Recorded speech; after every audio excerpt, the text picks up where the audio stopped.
नमस्कार, आप देख रहे हैं डीटीवी भारत और मैं हूं आपके साथ ऋतिक। खबरें विस्तार से। एलजेपी के 6 में से 5 सांसदों की बगावत से बैकफुट पर आ गए हैं चिराग पासवान और विवाद के बीच अपने चाचा और बागी सांसदों के नेता पशुपति कुमार पारस के नई दिल्ली स्थित वो घर पहुंचे, लेकिन 1.5 घंटे इंतजार के बाद भी चाचा पशुपति कुमार पारस ने उनसे मुलाकात नहीं की। उनसे मुलाकात ही नहीं हो सकी, जिसके बाद उन्हें खाली हाथ वापस लौटना पड़ा। इस दौरान चिराग से मीडिया ने कई सवाल किए, लेकिन उन्होंने चुप्पी साध ली, किसी भी सवाल का कोई जवाब नहीं दिया। और बढ़ते अगली खबर में, लोक जनशक्ति पार्टी में बड़ी टूट हो गई है। पार्टी के 5 सांसदों ने चिराग पासवान से अलग हो गए हैं। चिराग को छोड़कर सभी सांसदों ने पशुपति कुमार पारस को एलजेपी का राष्ट्रीय अध्यक्ष बनाया है।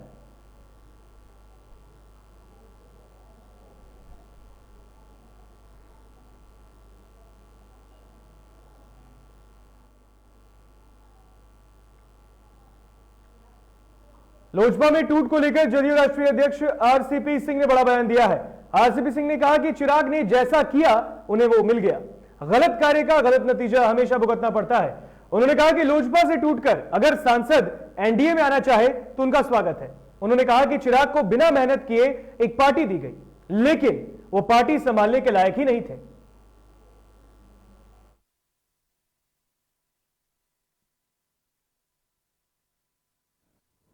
2000 आपने देखा कि 20 का जो हमारा असेंबली का चुनाव हुआ, उसमें जो उनके पार्टी को नेतृत्व दे रहे थे, उनका कैसा खराब रवैया, किस प्रकार की रणनीति उन्होंने बनाई, किस प्रकार से एनडीए को डैमेज किया।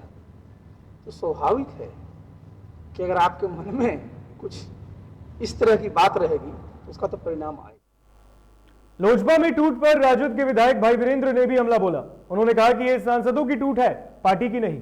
स्वर्गीय रामविलास पासवान जी ने इसे खड़ा किया था और इसे कोई तोड़ नहीं सकता। अभी जदयू में शामिल होने का मामला नहीं है, पार्टी टूटी है, यही खबर हमें मिली है कि सांसद गए हैं, पार्टी नहीं टूटी है। सांसद की संख्या बल दूसरे के साथ हो गई है, इसलिए पार्टी टूट नहीं कहा जाएगा, उसको सांसद टूट कहा जाएगा। तो चिराग पासवान को इससे कितना ज्यादा नुकसान हो सकता है? अब तो इस पर चिराग पासवान जी और उनके पार्टी के प्रवक्ता लोग बोलेंगे कि कितना नुकसान। और कांग्रेस नेता प्रेमचंद्र मिश्रा ने एलजेपी में टूट के पीछे जेडीयू का हाथ बताया है। उन्होंने कहा कि इस टूट में जेडीयू के नेता शामिल हैं। उन्होंने नीतीश कुमार पर निशाना साधते हुए कहा कि वो पार्टियों को तोड़ने में क्यों लगे रहते हैं। मैं समझता हूं वैचारिक स्तर पर जेडीयू विभिन्न दलों के आदतन दल बदलुओं की एक जमात बनती जा रही है। अरे आपको ऑलरेडी बहुमत है, सरकार चलेगी ना। लेकिन जिस तरह से वो राजनीतिक तौर पे मामले को, पूरे वातावरण को बिहार में विषाक्त कर रहे हैं, आज से नहीं पिछले 10, 15, 20 सालों से, जब से जेडीयू बनी है, इधर से तोड़ के लाओ, उधर से तोड़ के लाओ, यही काम बीजेपी भी करती है, यही जेडीयू भी करती है। कहीं न कहीं कांग्रेस के नजर में यह एक राजनीतिक भ्रष्टाचार। लखीसराय में पप्पू यादव की अविलंब रिहाई सहित विभिन्न मांगों को लेकर जाप कार्यकर्ताओं ने सड़क पर प्रदर्शन किया। प्रदर्शन का नेतृत्व जाप के प्रदेश महासचिव रंजय कुमार और जिलाध्यक्ष अनिल यादव ने किया है। इस दौरान बड़ी संख्या में उपस्थित जाप कार्यकर्ताओं ने राज्य में व्याप्त भ्रष्टाचार, स्वास्थ्य सेवाओं की लचर व्यवस्था में सुधार की मांग की।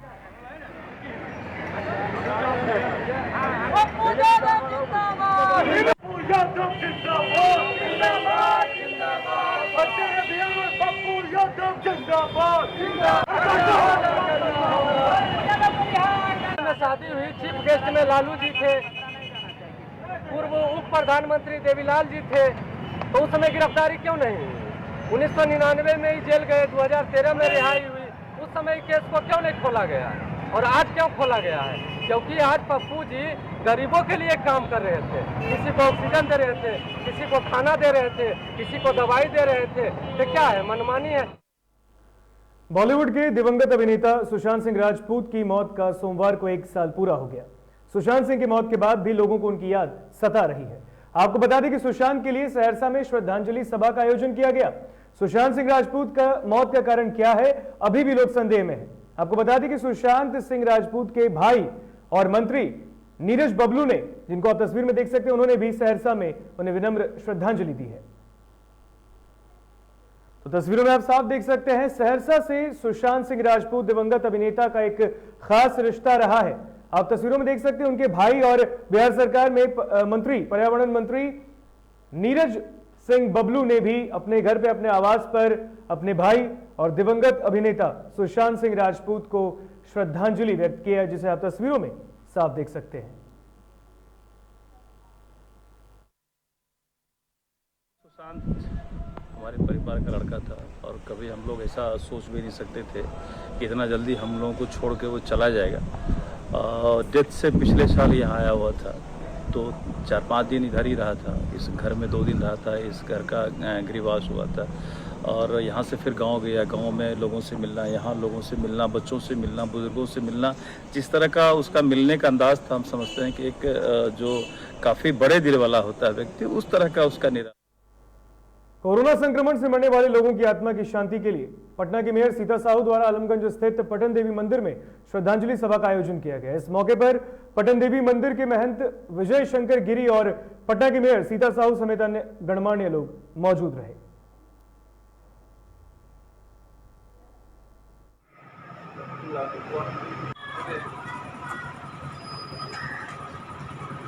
भगवती से यही कामना करते हैं कि जो कोरोना महामारी है उसके समूह को नाश करे भगवती और सबका कल्याण करे। जो अभी बिस्तर पर पड़े हुए हैं, बीमार हैं, उनको भी भगवती ठीक करे और पूरे बिहार को ही नहीं पूरे भारतवर्ष को कल्याण करे, पूरे जगत को कल्याण करे। हम यही कामना करते हैं। पटना सिटी के चौक थाना इलाके में अपराधियों ने दिन दहाड़े व्यवसायी की गोली मार के हत्या कर दी। आपको बता दें कि उसके बाद उसे पीएमसीएच में भर्ती कराया गया। आपको बता दें कि आपसी रंजिश के कारण घटना को अंजाम दिया गया है। फिलहाल पुलिस पूरे मामले की छानबीन कर रही है।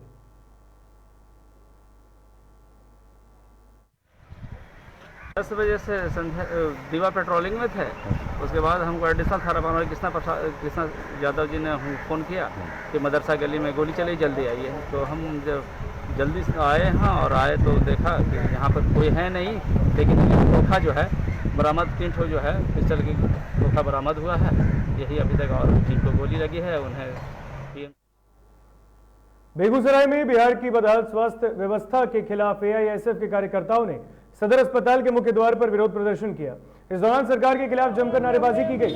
एआईएसएफ ने स्वास्थ्य मंत्री मंगल पांडे को बर्खास्त करने की मांग की है। वहीं बेगूसराय के सभी पीएचसी को दुरुस्त कर उसमें बुनियादी स्वास्थ्य सुविधा उपलब्ध कराने की भी मांग की जा रही है।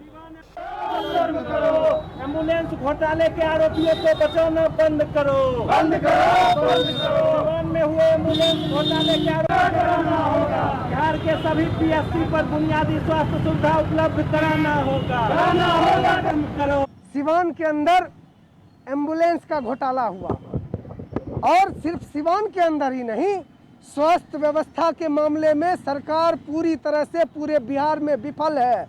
कोरोना काल ने सरकार के स्वास्थ्य व्यवस्था का पूरी तरह से पोल खोलकर रख दिया है।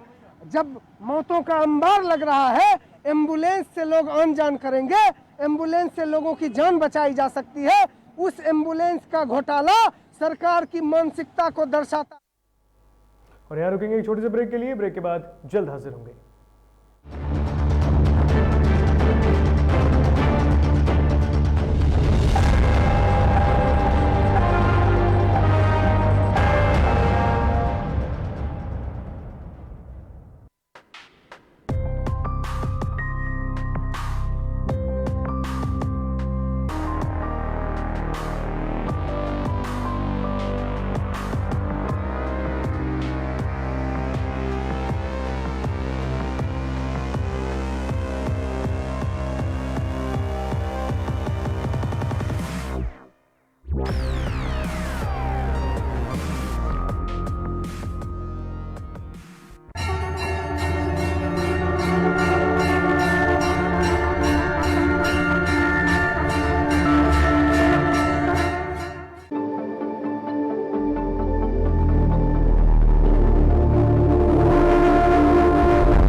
ब्रेक के बाद एक बार फिर स्वागत है आपका DTV भारत में। बढ़ते हैं खबरों में आगे। कैमूर जिले में दो बाइक के बीच आमने सामने टक्कर हो गई। हादसे में 2 लोगों की मौत हो गई है, जबकि तीसरा शख्स घायल हो गया है, जिसे इलाज के लिए अस्पताल में भर्ती कराया गया है, जहां से प्राथमिक उपचार के बाद उसे रेफर कर दिया गया। वहीं बाइक चालक मौके से बाइक लेकर फरार हो गया है।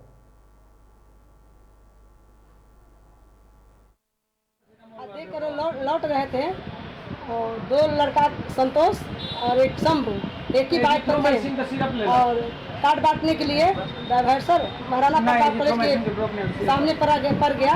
बाइक पे 3 लोग थे, शंभू 2 नाम के, संतोष 2 नाम के, 2 संतोष नाम के थे, एक शंभू नाम के थे। जी।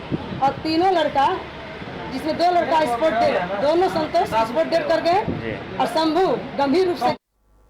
कटिहार के फलका प्रखंड क्षेत्र के बंको टोला के लोग आज भी कई मूलभूत समस्याओं से जूझ रहे हैं। ग्रामीणों को मुख्य सड़क तक लाने के लिए सड़क भी नहीं है और इस कारण यहां के लोग पगडंडी के सहारे मुख्य सड़क तक आते हैं। इस टोला के ग्रामीण संभावित बाढ़ की आशंका को लेकर खौफ के साए में जी रहे हैं, लेकिन इनकी सुध लेने वाला कोई नहीं।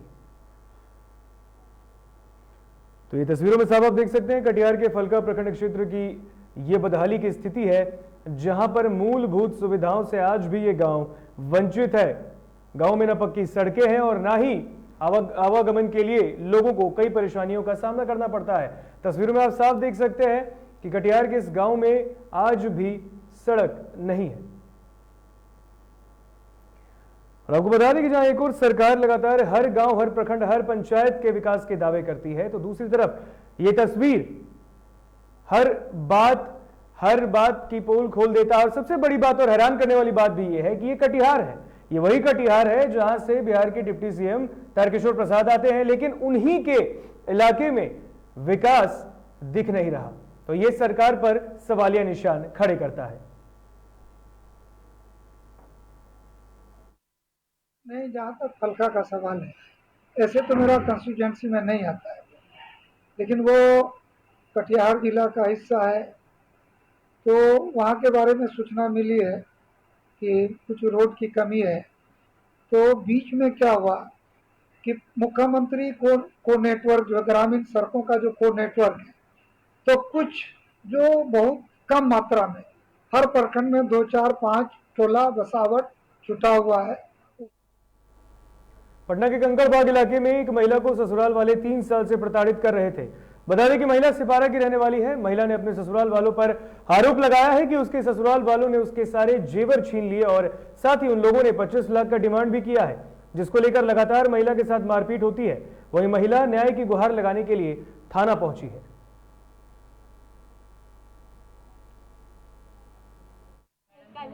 बोलता है बिजनेस करने के लिए 25 लाख रुपया दो, भाई से मांग के दो, बाबू जी जाएगा है तो 8 लाख तो दे के शादी कर दे। हम बोले कि पैसा दहेज में मिला है, उसका वो पैसा क्या हुआ, उसका बिजनेस कौन सा कान नाक सब देखिए, मेरा सब कान नाक अब गहना सब छीन लिया हमसे। कैमूर के रामगढ़ थाना क्षेत्र में आकाशीय बिजली गिरने से एक युवती की मौत हो गई। बताया जा रहा है कि युवती खाना बनाने के लिए जलावन लाने घर के बाहर गई, तभी आकाशीय बिजली गिर गई, जिससे युवती बुरी तरह झुलस गई और मौके पर ही उसकी मौत हो गई। तो कैमूर में ठनका गिरने से, आकाशीय बिजली गिरने से एक युवती की मौत हो गई। बताया जा रहा है कि वो खाना बनाने के लिए जलावन लेने घर से बाहर निकले और इसी दौरान आकाशीय बिजली की चपेट में आने से उसका पूरा शरीर जल गया, जिसकी वजह से मौके पर ही उसकी मौत हो गई। के फतुहा पुलिस अनुमंडल के दनियावा प्रखंड में एक ही घर के 2 लोगों की मौत गड्ढे में डूबने से हो गई, जिससे पूरा गांव में शोक की लहर है। मृतकों की पहचान 21 वर्षीय टीशू कुमार और 13 वर्षीय संदीप कुमार के रूप में की गई है। तो गांव में शोक की लहर है। आपको बता दें कि पटना सिटी के फतुहा अनुमंडलीय क्षेत्र की यह वारदात है, जहां पर नदी में डूबने से 2 बच्चों की मौत हो गई। आपको बता दें ये पईन है, तस्वीरों में आप साफ देख सकते हैं, जहां पर डूबने से 2 बच्चों की मौत हो गई है। मौके पर पुलिस ने पहुंचकर दोनों के शवों को कब्जे में ले लिया है और पोस्टमार्टम के लिए भेज दिया है। तो वहीं मौत के बाद मृतक के परिजनों में शोक की लहर है। सर, 2 युवक एक बच्चे की लाश मिली है, इस संबंध में कुछ बताइए। शाहजहांपुर थाना अंतर्गत खंदा भैंस चराने के क्रम में पानी में भैंस धोने या हिलाने के क्रम में एक बच्चा और एक युवक डूबने से मृत्यु होने की सूचना है। हम लोग आगे कार्रवाई कर रहे हैं। कैमूर के पचकावा गांव में जामुन तोड़ने के दौरान एक युवक पर पेड़ की डाली टूट गई, जिससे मौके पर ही उसकी दर्दनाक मौत हो गई। वहीं इस घटना के बाद से परिजनों का रो रो कर बुरा हाल है। सूचना मिलने पर मौके पर पहुंची पुलिस ने शव को कब्जे में लेकर पोस्टमार्टम के लिए भेज दिया है और पूरे मामले की जांच की जा रही है। संगवे दोनों जनी हमनी के खैनी ही जा आ खा के हम भोई लेके चल गनी उचल गना खिलवाड़ खेल लइका बन के संगे आ बस जाने कि वो भोई में गई नहीं तो फोन कइला हा जा कि जाने कि तोहार लइका डूब गेल तो घर ले हम दौड़ लइनी है तो घर लेके सब कोई आ गेल। का चीज में डूब गई? कैसे? नारा में कैसे? जामुन के एगो पेड़ लाओ, पेड़ पर जाने कि चढ़ल रहा तोड़त रहा जमुनिया बस टूट गेला, बस वही में गिर गेला। हाँ, बेगूसराय के चिड़िया बरियारपुर प्रखंड में बिजली विभाग की बड़ी लापरवाही देखने को मिली। बता दें कि बिजली विभाग की लापरवाही के कारण एक भैंस की मौत हो गई। बताया जा रहा है कि बिजली विभाग ने पोल गाड़ने के लिए गड्ढा खोदा, लेकिन गड्ढे को बंद नहीं किया गया, जिससे बड़ी घटना घट गई, जिसको लेकर पीड़ित किसान ने अधिकारियों से मुआवजे की मांग की है।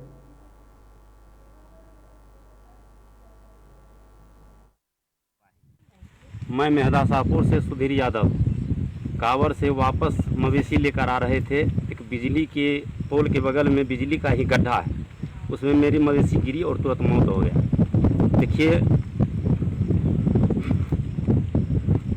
मेरा अर्थव्यवस्था बहुत कमजोर है, बस इसी लेकर के हम लोग पालन पोषण होता है मवेशी को। अगर आप चाहेंगे तो कुछ परवरिश आप दे सकते हैं। मैं अपने ओर से मुआवजा की मांग करते हैं। और बेगूसराय में विश्व रक्तदान दिवस के मौके पर कई संस्थाओं के द्वारा रक्तदान शिविर का आयोजन किया गया, जिसमें 40 से अधिक महिला और पुरुषों ने रक्तदान किया। रक्तदान कर रहे महिलाओं ने कहा कि रक्तदान करने से किसी तरह की कोई परेशानी नहीं होती। हमारे रक्तदान करने से अगर किसी की जान बचती है तो हमें रक्तदान जरूर करना चाहिए। तस्वीर में साफ देख सकते हैं, आज रक्तदान शिविर का आयोजन किया गया है और आप सब जानते हैं कि रक्तदान ही महादान है। और रक्तदान शिविर का आयोजन किया गया जिसमें कई महिलाओं और पुरुषों ने आज ब्लड डोनेट किया है और उनका यही कहना है कि अगर ब्लड डोनेट करके किसी की जिंदगी बचती है तो इससे बड़ा दान और कुछ भी नहीं।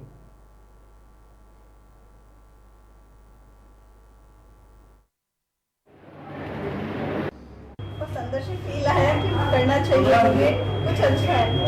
तो सारे यही कि पीड़ित लोगों को अगर जरूरत है हमारे ब्लड की तो हमारी थोड़े से ब्लड देने से हमारा कुछ नहीं बिगड़ेगा, किसी की जान बचाई जा सकती है। तो हम लोग कोशिश करेंगे कि अगर हम लोगों के पास एक्स्ट्रा कुछ है देने के लिए तो हम लोग कोशिश करेंगे कि हम लोग जिसको दे सकते दे पाए। कोरोना की दूसरी लहर ने देश में हाहाकार मचाकर रख दिया। बिहार में भी संक्रमित मरीजों की संख्या तेजी से बढ़ी तो वहीं बक्सर में भी मौत के आंकड़ों ने लोगों को खूब डराया। ऐसे में डीटीवी भारत की टीम ने स्वास्थ्य व्यवस्था की पड़ताल की तो चौंकाने वाला दृश्य सामने आया। तस्वीरों में आप साफ देख सकते हैं कि स्वास्थ्य उपकेंद्र में मरीजों के लिए इलाज की व्यवस्था तो है नहीं, बल्कि यह जगह उपलों का दुकान बनकर रह गया है।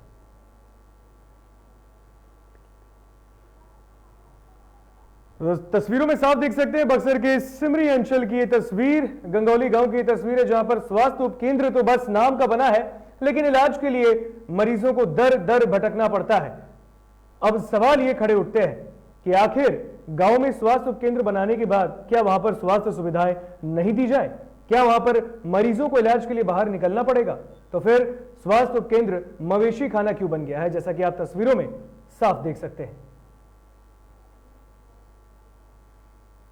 तो जैसा कि आप सब जानते हैं कि देश में, बिहार में कोरोना के इस दूसरी लहर ने जिस तरीके से कहर ढाया है, हर दिन लोग संक्रमित हो रहे हैं, लेकिन एक तरफ गांव में बिहार सरकार ये बात करती है कि गांव-गांव तक हमने टीका एक्सप्रेस चलाया है, तो गांव-गांव तक स्वास्थ्य सुविधाएं दी गई हैं। तो ऐसे में तस्वीर सब कुछ बयां कर रही है और स्वास्थ्य व्यवस्था की, सूबे की स्वास्थ्य व्यवस्था की पोल खोल रही है। करें हम लोग के क्षेत्र में, बक्सर क्षेत्र में दो स्वास्थ्य मंत्री है, तब पर भी यही हाल हुआ है। गंगौली गांव का हॉस्पिटल है नहीं, ना यहाँ पर डॉक्टर है, ना कोई सुविधा है। यहाँ पर मवेशी और गोईठा पाथा जा रहा है, यहाँ पर कोई व्यवस्था नहीं है। रोगी के लिए बहुत दिक्कत है, कोरोना काल में बहुत समस्या। झारखंड में कोरोना महामारी से पीड़ित होकर ठीक होने वाले मरीजों को निःशुल्क टेलीमेडिसिन सुविधा दी जाएगी, जिसे लेकर स्वास्थ्य मंत्री बन्ना गुप्ता ने ऑनलाइन एप्लीकेशन लॉन्च किया है।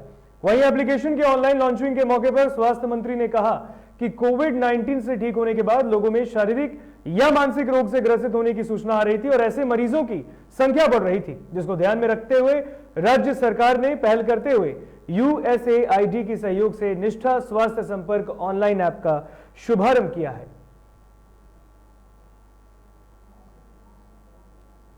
तो तस्वीरों में देख सकते हैं झारखंड के स्वास्थ्य मंत्री बन्ना गुप्ता की ये तस्वीर, जिन्होंने आज मरीजों को टेलीमेडिसिन सुविधा देने के लिए ऑनलाइन ऐप का लॉन्च किया है। और देखते हुए स्वास्थ्य मंत्री ने कोरोना के इस खतरनाक संक्रमण को देखते हुए उन्होंने ये ऑनलाइन टेलीमेडिसिन सुविधा को लॉन्च किया है, और जिसको आप तस्वीरों में साफ देख सकते हैं झारखंड के स्वास्थ्य मंत्री बन्ना गुप्ता।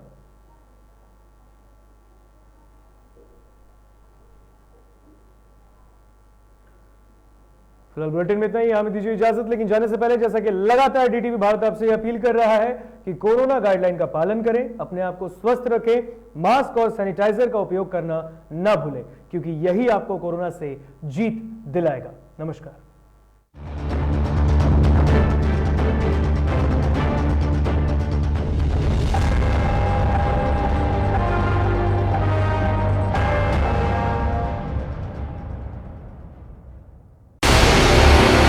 DTV भारत की मुहिम